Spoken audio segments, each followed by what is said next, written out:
Hello, Sudoku friends, and welcome to yet another expert puzzle by El País, the newspaper in Spain.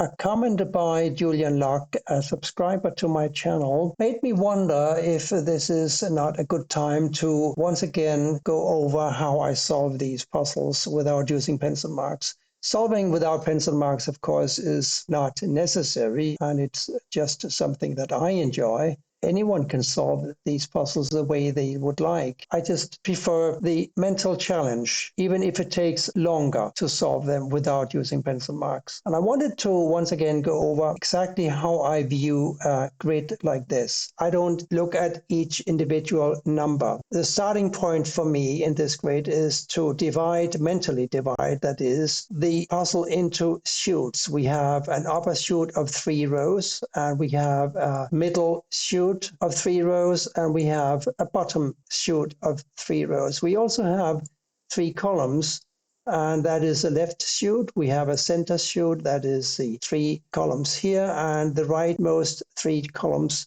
constitute the rightmost chute. As you're perfectly aware, I'm sure, is that each box or each block must contain the numbers 1 through 9.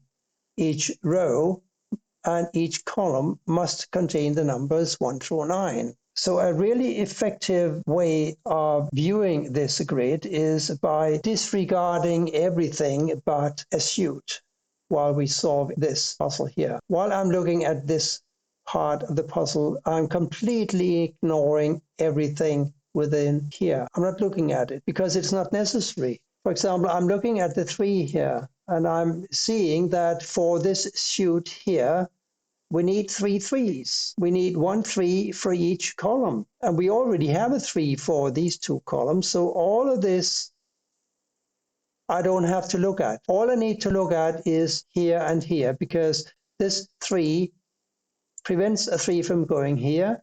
This 3 prevents a 3 from going here. Now I only have to concern myself with these 2 empty squares.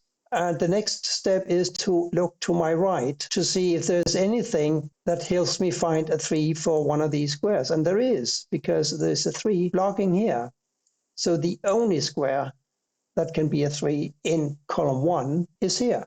Now I immediately look to the right to see if these 2 3s in this bottom chute now gives me a third 3. And the only places that can be 3 in the bottom chute are these 2 squares. And since I don't know which one it is going to be, I'm not looking any further. The next thing I do is I see these 2 1s in the center chute here. I'm not concerning myself with this chute or this chute.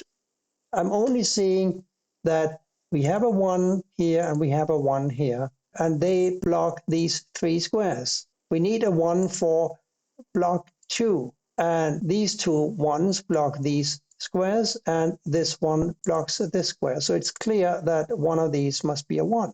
I immediately now look at the top chute here, and I see the 1 blocking across, and I see this 1 blocking across. I see these 2 1s blocking these squares as well. So a 1 must go here.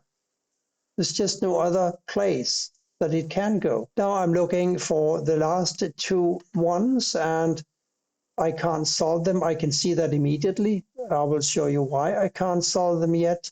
This 1 blocks across, this 1 blocks across, this 1 blocks down. One of these must be a 1. I can't solve it, so I'm not really looking any further, and I see without using any notation that one of these must be a 1, because these 1s block across. And this 1 blocks down. So one of these must be a 1, and one of these must be a 1. But I don't input any pencil marks for that, because I will try to remember that 1 candidates go in these 4 squares. It's not always possible for me to remember that, but if you've watched a few of my videos already, you will have noticed that more often than not, I remember that for the entire puzzle. And that goes for other candidates as well. I am seeing a 4 and a 5 here and a 4 and a 5 here. So 4s and 5s are now accounted for in this chute in rows 2 and 3. We need a 4 and a 5 also for row 1. And 4 and a 5 can't go here, here, or here. So 4 and a 5 must go up here in two of these three squares. The 4, of course, here forces the 4 to go here or here, but the 5 could go anywhere in these three squares. And that's all I do for the 4s and the 5s now, because there's nothing else I can do. I'm also attracted to the center block here because it's pretty busy. We have 5 givens, and without looking for anything, I just see that the 8 blocks down and this 8 blocks over, leaving only 1 square for an 8 in block 5, and that's here. I also see the 8 blocking across, so it's clear that one of these must be an 8. And without even marking these, I know I mark them when I solve online because it's easier when I explain why an 8 must go here now. It's easier if I first mark these squares and say, well, an 8 must go here or here, and they block across, and this 8 blocks across, and this 8 blocks up, and this 8 blocks up, and 8 therefore goes here. But when I solve offline, that is when I solve for myself and without making a video, I don't bother with that. I just immediately see that the 8 must go here. The next thing I see as far as the 8s are concerned is that one of these must be an 8, and I see these two 8s blocking these 6 squares. So an 8 also must go in one of these 2 squares. So now we have 8 candidates in these 4 squares. And we still need to find an 8 for column 2. Since an 8 obviously can't go here, here, or here, and we also have an 8 blocking here, we know that an 8 must go in one of these 2 positions. Now I look to block 8, and I see 8s blocking down, and 8s blocking down, and 8 blocking over. So we also have 8s here. So we've got 8s here, here, here, here, here, and here. And as you can see from this pattern, this cannot be solved yet. So I'm not even going to try. But I will try to remember this pattern because I really hate having to revisit logic. For me, it's a waste of time and energy and the calories of my brain if I have to go over stuff more than once. As I'm saying all of this, I'm seeing we have a couple of 6s. I'm not even thinking that they block here because I can see that they're blocking here, and therefore a 6 must go here. I'm also acutely aware of this 9 and this 5 blocking here, and this 5 and this 9 blocking here. So I know that a 5 and a 9 must go in 2 of these 3 squares here. And that is as far as I take the 5s and the 9s in this center or central vertical chute. It's just something that I know that I will remember because to me, this pattern here is so common, at least for the New York Times puzzles, that it is difficult to forget. But since we only have 3 empty squares in block 2, I'm seeing the 7 blocking up. So one of these must be a 7 blocking down here, the 7 blocks down. So I know that one of these must be a 7, and that usually prompts the question, what are the 2 other numbers that we need for the column? Apart from the 7, we need to find a 3 and a 4. And I can't really solve that because 3s can go here or here, and 3s can go here and here. So I need more information before I can fill in these 3 squares. But since I am now forced to think about the 3s, and we have 3s here or here and here or here, where now in column 6 can we place a 3? Yes, you see it, don't you? This 3 blocks here, this 3 blocks here, a 3 must go here. There can be no doubt about that. And now we know that we have a 3, 4, and a 5 here. We have a 3, 4, and a 5 here. So guess what? We have to have a 3, 4, and a 5 here. And we happen to have a 3 and a 4 already blocking this square. So it must be a 5. The next thing I do is I look at these 2 empty squares. They must be a 2 and a 7. I know that these must be a 3 and a 4. So these must be what? A 9 and a 6. And since we have a 6 blocking here and here, and one of these is a 6, we are going to have a 6 in one of these squares here. We also have 3 and 4 here, right? So a 7, 6, and a 2 for these squares. I can't solve that top row, not yet. But since I know that these must be a 2 and a 7, and we have a 2 blocking up here, this now must be a 2.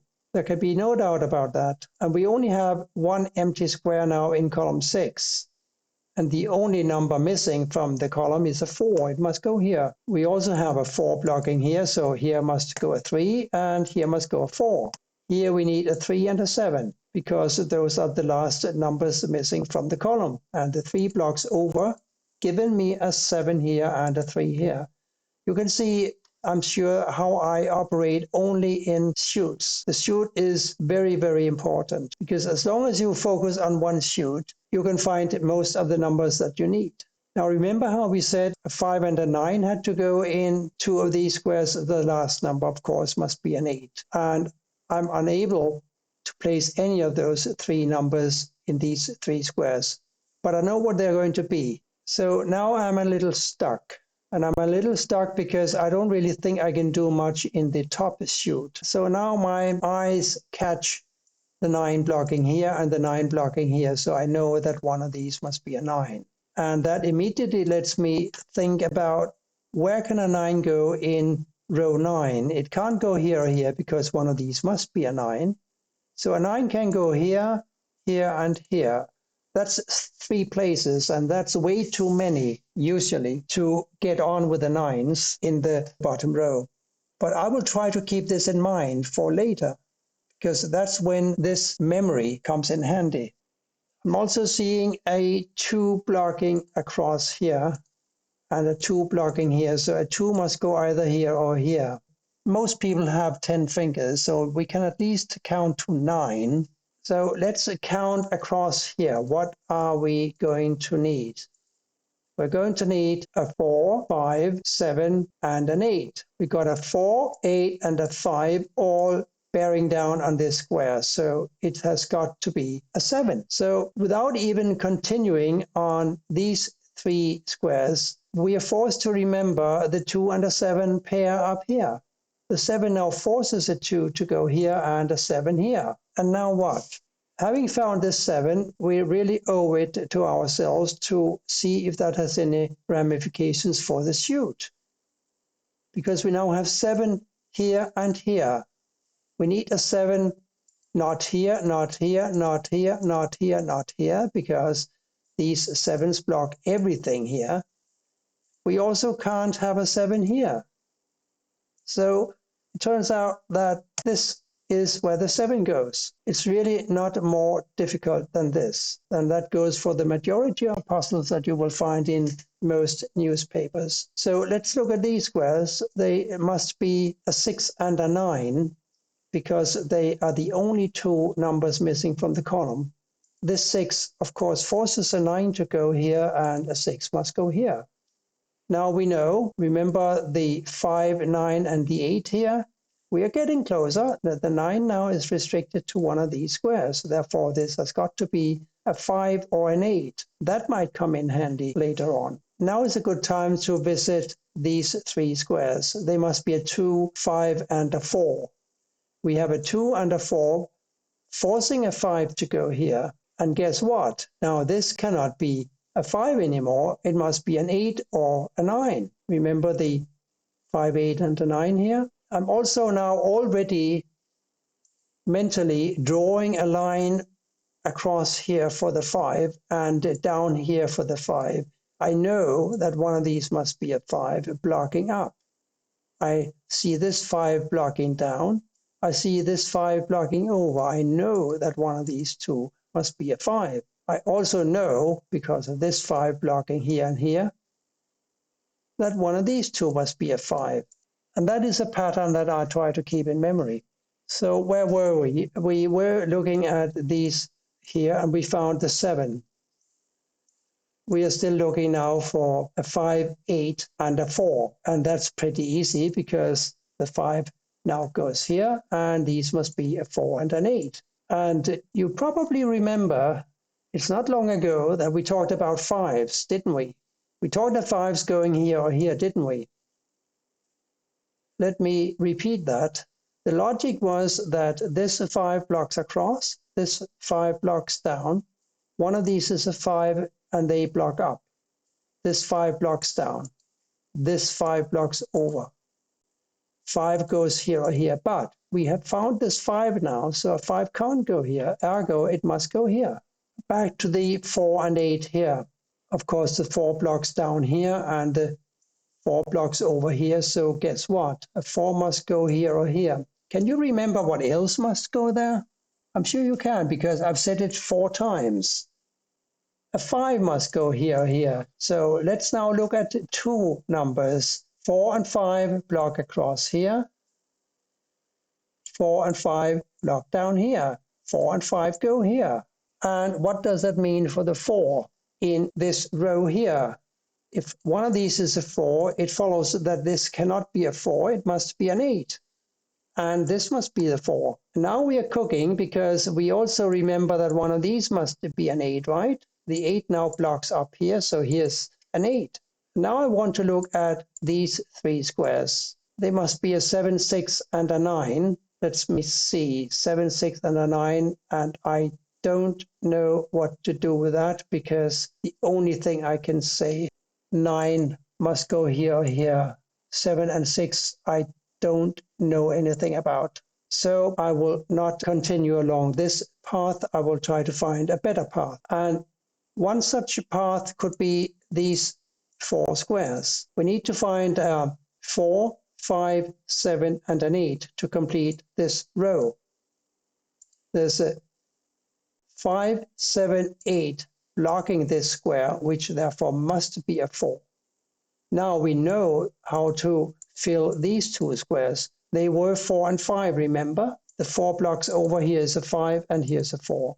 Now we can do something here. Remember the 5, 9 and the 8? We have a 5 here and here blocking these 2 squares. Therefore this must be a 5. Now we have a 9 and an 8 here. The 9 blocks over, giving me an 8 here and a 9 here. This 9 and this 9 force a 9 to go in this position. This 8 blocks here, therefore the 8 goes here. See how easy this is? This is a 2 because it's the last digit missing in the row and in the block. And here we need a 7, and these must be a 1, and I don't even look further. I see the 1 blocking down, so here's a 1. And now I look at the last number and try to figure out what it is going to be. It's going to be a 6. We know that one of these had to be a 6, and this is where memory again comes into play. Why do I remember that one of these must be a 6? Because I remember that a 6 blocks here. These are 2 and 7. I remember that these are 4 and 3. So none of these can be 6. Now we found this 6 blocking up, so ergo this has got to be a 6. Keine Hexerei. So let's see if we can do something with these squares. They must be 2, and I don't even have to remember that because I can see the 2 blocking up. Here's a 2. And this must be a 7. Now I immediately look it down and see the 7 blocking, and this 7 blocking, and this 7 blocking. So a 7 goes here. And here we can only have a 9. Here we can only have a 6. And here we are going to have a 2 and a 1. The 1 blocks over. Here must go a 2. Here must go a 1. We have this 2 blocking across, this 2 blocking up. Here's a 2. And here, therefore, a 6, which blocks up here. This 6 blocks across here. Here's a 6. 4 and 3 here, therefore, this must be a 9. Remember that these were a 2 and a 7. The 7 blocks over, giving me a 2 here and a 7 here. The 9 blocks down here, so here's a 9. The 4 blocks up here, so here's a 3. Here's therefore a 4. And here is a 3. So that was a very slow demonstration of how I go about solving these puzzles. And I want to repeat that if you divide this puzzle into 6 chutes, vertically and horizontally, then you are basically home free for most newspaper puzzles. They aren't that difficult. A little bit of short-term memory, yes, I admit that. but that can be trained, I'm sure. I hope that you enjoyed this. It was a bit slow, I admit, but I think it was about time that I repeat how I solved these puzzles. Thank you for watching, and bye for now.